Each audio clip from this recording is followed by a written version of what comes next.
Will you pray with me? May the words of my mouth and the meditation of each of our hearts be acceptable to you this day, O God, our rock and our Redeemer. Alaska Daily is an interesting new TV drama series that chronicles the work of the staff of a newspaper in Anchorage. In the episode that aired this week, a reporter is investigating a fire at the beloved local diner and realizes that it was actually the owner who started the blaze. When she confronts the restaurateur, the woman shares that she could no longer be a witness to the fighting and negativity that manifested itself among the patrons. It broke my heart, she said, to see friends and family sit at the diner, unable to talk without fighting. So she sold the restaurant.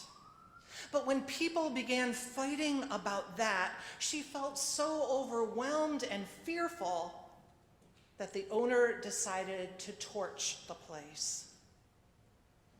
This kind of fear and dis-ease is a part of our lives today. Just days ago, 5 people were killed in Raleigh, North Carolina by a 15-year-old boy. And these kinds of killings are becoming far too regular occurrences in this country, often committed by people barely older than children. And we're still struggling to deal with the effects of this pandemic that has transformed our lives over these past 2.5 years. The threat of nuclear war, a danger that many of us thought was well behind us, now looms as a real possibility. Fear is a very reasonable response to much of what happens in our world today. But as columnist and self-described church nerd Debbie Thomas notes when writing about our gospel text, the issue is not that we are fearful, it's where that fear can lead us.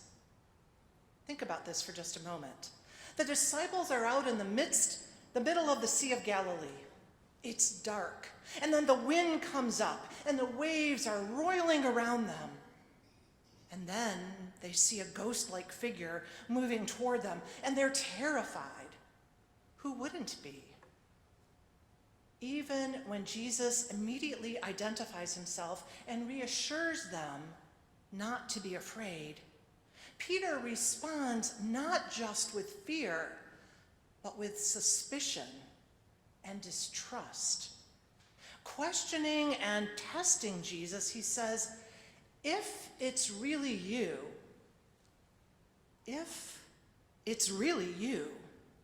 Now, before any of us decide to get a little judgmental here about Peter, let's be really honest. When faced with dire circumstances, how many of us respond with suspicion rather than trust? How many of us have not at some time or another prayed, please God, I promise to do A, but then I really need you to do B in return? Like Peter, when we're scared, we tend to get suspicious and distrustful and lash out. When Jesus responds to Peter by telling him to get out of the boat and walk to him, Peter tries, but after a few seconds and a few steps, he panics and begins to sink in the turbulent water. And crying out for help, Jesus quickly pulls him into safety. Now, so often in sermons about this text, we hear at this point that what Peter needed was to have more faith, for it's only when his fear overcame him that he began to struggle. But fear seems like a really appropriate response. In the midst of the storm, Peter's fear isn't the problem, it's his suspicion, his distrust, his demand for transactional proof rather than trusting in Jesus that really becomes the issue, which is so much at the heart of where we find ourselves today, isn't it? In a world turned upside down by a pandemic, where random acts of violence seem to be part of our daily news, that we experience fear is only natural, and that fear can be debilitating. It can sneak up on us and paralyze us and make it difficult to move forward. Just as we mimed a minute ago in the children's message about being stuck in the mud where we can barely move, that's how many of us can find ourselves feeling today. Fear can rob us of the abundant life that God intends for us. But like Peter, it's often how we respond to that sense of foreboding. In the church, where changes have happened rapidly over the last many decades, and especially over these last 2 years, many people are fearful. But our fears are often manifest in rather unhealthy ways. It's a regular occurrence for people to complain about how things have changed, but then when we ask for help to implement the very changes people seek, many are unwilling to help out. For example, we often hear that we need more opportunities to connect, and yet when we've asked for people to help host fellowship hour, our requests go unheeded. Folks complain about how things are different than they used to be, but are unwilling to adapt and accept new realities and the ways that God is doing a new thing in this time and this place. We want things to improve, but we don't necessarily want to take the steps to facilitate change. When I returned from sabbatical a couple of months ago, among the many things that were stuffed into my mailbox was an anonymous typed lament from someone who spoke about the meanness that pervades our culture. Fear, it seems, has led to a normalization of an attitude in our culture where intolerance of different points of view and winning at all costs seem to rule the day. The author points out that practicing empathy has become almost extinct, replaced instead by ads that loudly and proudly proclaim, "I'll make them pay." The writer goes on to note the ways that our faith has been corrupted, pointing out that the Bible is used to justify things like restricting women's rights and to discriminate on the basis of race, religion, gender, or any other grounds to achieve one's goals. This author laments our human response to fear.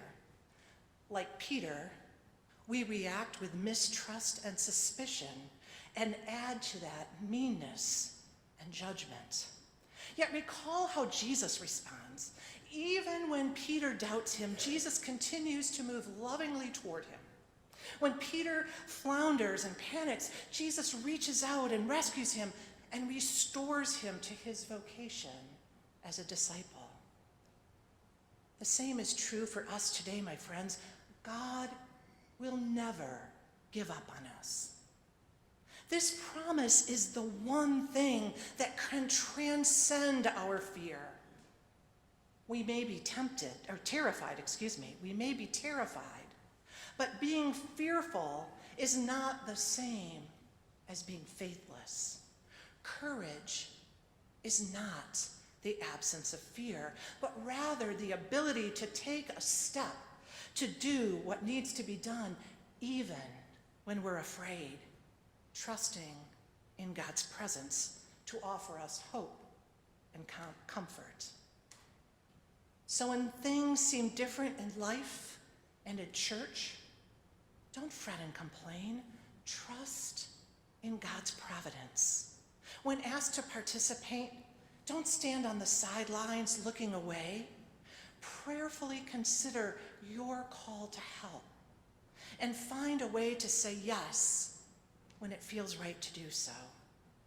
have confidence to take that first step out of the boat, knowing that God is there to support you if you begin to flounder.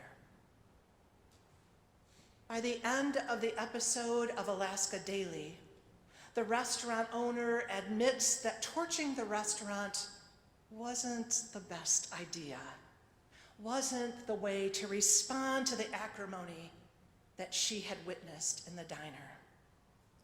Similarly, the author of this anonymous lament points out that our faith reminds us to offer respect and empathy, justice and kindness to one another. Because, my friends, God is not through with us yet. God promises to overcome our fear, to help us dare to take that first step, and then sends us out with courage and confidence to live and share God's abundant life. Fear may be a powerful part of our lives, but God's promise and vision is more powerful still. And that is the good news that we all need to hear and make so.